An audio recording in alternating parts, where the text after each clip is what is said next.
A message from the President of the United States, George W. Bush. We got an issue in America. Too many good docs are getting out of business. Too many OBGYNs aren't able to practice their love with women all across this country. The year is 2004. George W. Bush is the 43rd President of the United States of America. In a post-September 11 world, Bush and his Vice President, Dick Cheney, polarized the country with the war on terror. The Bush administration's policies on immigration, corporate tax cuts, the Patriot Act, and stances on gay marriage, among other issues, sparked protest music. Some of the more notable examples of which include System of a Down, Green Day with their album American Idiot, and the Rock Against Bush compilations. Meanwhile, Ministry was going through a major transformation. Longtime member Paul Barker left the band after 2003's Animositisomina. Many fans lost interest in the band after the stylistic changes of the albums following Psalm 69. But those that stuck it out wondered what would happen to Ministry without the involvement of Al Jourgensen's 17-year partner in crime. In June of 2004, Ministry fans got their answer. Houses of the Molé was Ministry's 9th studio album. Continuing Ministry's trend of playing on the titles of classic rock albums, the title is a nod to Led Zeppelin's Houses of the Holy.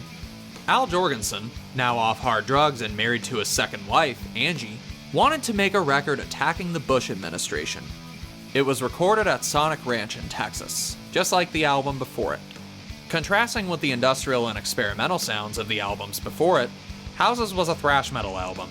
For the most part, the songs were written in the studio, giving the songs a loose and spontaneous feeling. Joining Al Jourgensen, the main lineup includes on and off guitarist Mike Sciascia, drummer Mark Baker, bass player John Monty, and drummer, programmer, and saxophone player Max Brody. On and off drummer Ray Washam was in the studio with them and tracked drums for a couple of songs. He complained about how the songs were turning out in a brutally honest way, so much so that he was fired early in the sessions. Al had Max track drums for the songs Ray recorded. Some drum parts were programmed or sample replaced, while Max drummed on songs like WKYJ. Ray would say in an interview that he went uncredited for his work on the album. Max would say the same thing about select songs in interviews. Max was also fired because he wouldn't disavow his friendship with Paul Barker, who was on bad terms with Al. Mark Baker would track drums for some songs. Al started saying nasty things in the press about Paul, as well as some of his other former bandmates. This trend would continue for years and alienate longtime fans. But without Paul in the band, Al found himself without a safety net, saying it felt like he was making a solo record. It took the efforts of the band around him, and even his wife, to put the songs together. Some of Max's and Mike's ideas that went unused on the album went towards their side project, Goober Smoochers. Musically, the songs are faster and more aggressive than the depressing dirges of Filth Pig and Dark Side of the Spoon. Samples also became a major part of the songs again, with the samples mostly being sound bites of speeches from the Bush administration. Those that wanted mosh pit music were pleased. Because of this, some fans considered Houses of the Molé to be a comeback record. The new musical direction was off-putting for some fans that preferred the industrial style. Many blamed the absence of Paul Barker for what they saw as a decline in quality from Ministry. When Paul left Ministry, the left-field experimental grooves and programmed chaos went with him. With Al as the sole captain, the songs became more loose and loud. But this stripped-down direction gained Ministry some new fans as well, winning over metalheads. This was also when Ministry got their logo with the M resembling the anarchy symbol. Since Al was clean, he had more time to pay attention to the news. Living in Texas, he didn't like Bush's policies while he was the state's governor, but he especially didn't like how Bush handled the September 11 attacks. Al didn't support the war on terror and felt the Patriot Act hacked at American civil liberties. Given that Ministry protested George H.W. Bush in the 1990s with Psalm 69, Al considered this record to be Psalm 70. The opening of the album is a spiritual successor to NWO, titled No W. Every song title on the album starts with a W, except for this one. Where NWO criticized Bush Sr.'s administration, No W is a sense of deja vu. There's even a callback to the sampled scream in NWO.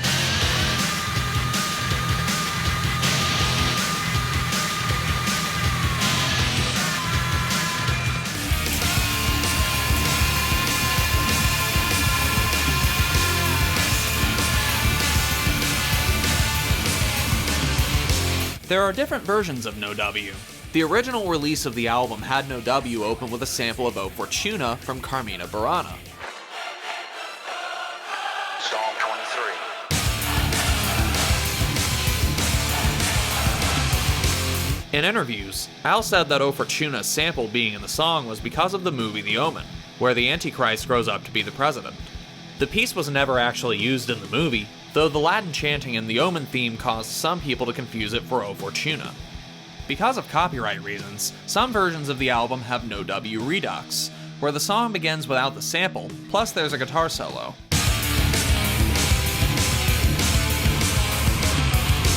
As a bonus track called Psalm 23, No W was reworked to begin with kids singing the Star-Spangled Banner.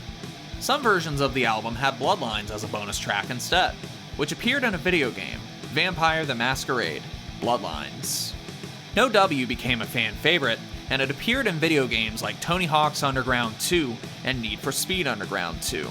It was also on the first Rock Against Bush compilation. Politics had been a subject for Ministry since their inception, only now there are name checks of politicians and then current events being the focus of the songs.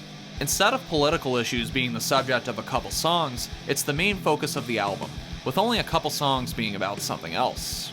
Houses isn't always political. There's Warp City, an urgent track that tells the tale of someone getting drunk and shooting his wife. WTV is the fourth song in Ministry's TV series. Like TV Song and TV2, it's a wall of sound with distorted noise and disjointed effects. Lyrically, it goes back to TV Song and TV2's lines about connecting dots and voices in the head. World is a slower track, rife with tom drum fills. It exclaims how society is allowing bad things to happen in the world and that it's time to be proactive. The album's closer, Worm, is trippy and psychedelic, about suicide.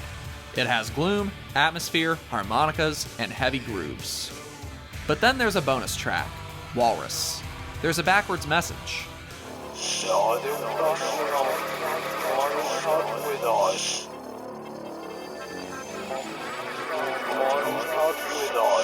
Paul is not with us. A dig at Paul Barker.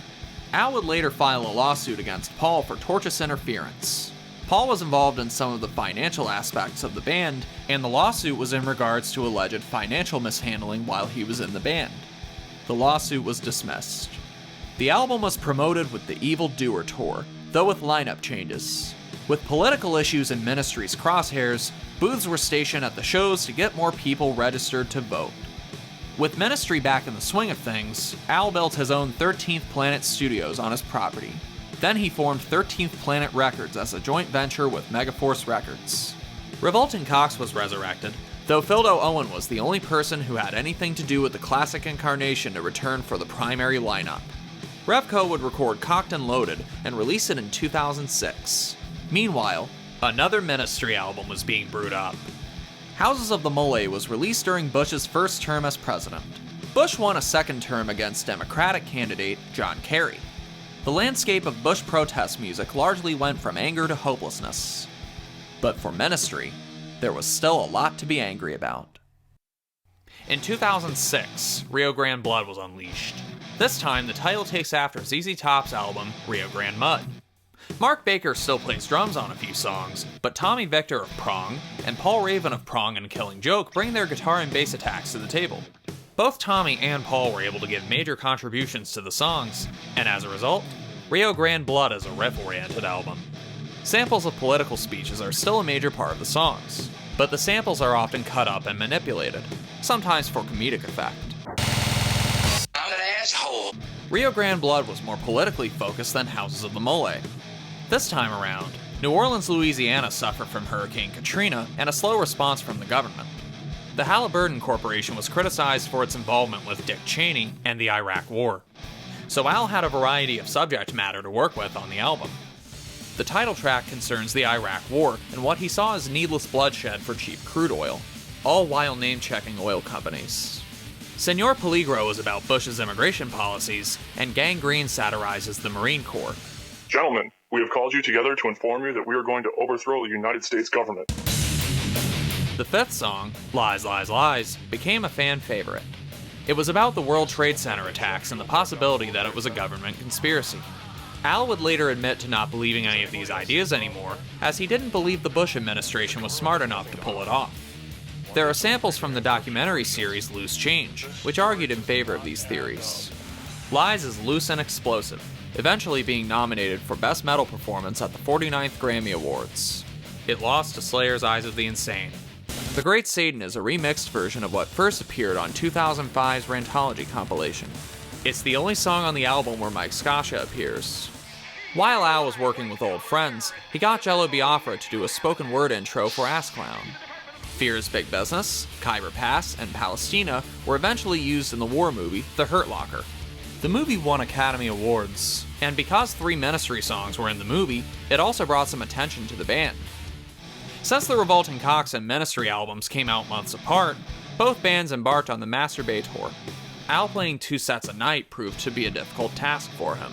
But Mike Scotia was back in the fold for the tour, and John Bechtel would begin his long relationship of working the keys for Ministry. Star Power blessed Ministry when Slipknot's Joey Jordison joined the tour as drummer. Ministry. Apply directly to the forehead. Apply to your forehead. Apply to your forehead. I don't like your commercial, but I love your album. Ahoo-ah! By 2007, Al wasn't as angry towards Bush in particular and felt pity for him. To him, Bush was a puppet to the system that placed him. With this perspective came the next album, The Last Sucker. To read directly from Al's book, Watch Yourself was about the Patriot Act. The Dick song addressed an incident in which Dick Cheney accidentally shot 78-year-old Texas attorney Harry Whittington while on a quail hunting expedition. A year ago, my approval rating was in the 30s. My nominee for the Supreme Court had just withdrawn, and my vice president had shot someone. No Glory pinpointed the dangers of capitalism, and the title track was about the end of the Bush administration. For the main lineup, Al, Tommy, and Paul are still there. It was the first album with John Bechtel on keyboards. This was also guitarist Sen Corinne's first of several Ministry albums. He contributed songwriting abilities and guitar riffs to The Last Sucker. Fear Factory's Burden C. Bell even did guest vocals on a few songs. There's a cover of Roadhouse Blues by The Doors. There's the punk-influenced Die in a Crash, and the frantic No Glory and Death and Destruction. The album closes with the 2-part End of Days. Featured in this near 14-minute crawl is the farewell address of President Eisenhower, who warns about the dangers of the military-industrial complex. The Last Sucker came out in September 2007. Paul Raven died of a heart attack in October. He was 46. Prong drummer Aaron Rossi and Static X bass player Tony Campos would fill out the lineup for the CU Lay Tour. Around this time, Al wanted to end Ministry and focus on his label, among other things. Under the band name Ministry and Co-Conspirators came a covers album in 2008, called Cover Up. Another covers album, Undercover, came out in 2010, which also featured remixed Ministry songs. The CU Lay Tour was documented with the live album Adios, Puta Madres. With 3 albums criticizing the Bush administration, Houses of the Molé, Rio Grande Blood, and The Last Sucker have been labeled the Bush Trilogy. There was even a trilogy of remix albums, Rio Grande W, The Last Dubber, and mixes of the Molé. Ministry would get back together in 2011 and release Relapse in 2012. The longtime country side project Buck Satan and the 666 Shooters would also release an album in 2011. From Beer to Eternity would come out in 2013. It would be the last Ministry album to feature Mike Scotia, who died of a heart attack on stage while performing with his band Rigor Mortis. He was 47. Following Mike Scotia's death, Ministry took another break. Al and Angie's marriage would come to an end in 2014, and the project Surgical Meth Machine would put out an album in 2016. Ministry would eventually reunite, releasing Americant in 2018. The Bush Trilogy lost Ministry some fans, but it gained them new fans as well. It even brought back fans that were alienated by the stylistic changes of the late 1990s albums. These 3 albums gave Ministry a comeback of sorts. Many Ministry fans prefer the thrash and vitriol of the Bush era.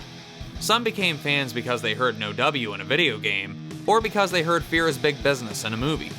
Houses of the Molé, Rio Grande Blood, and The Last Sucker marked another era in Ministry's evolution.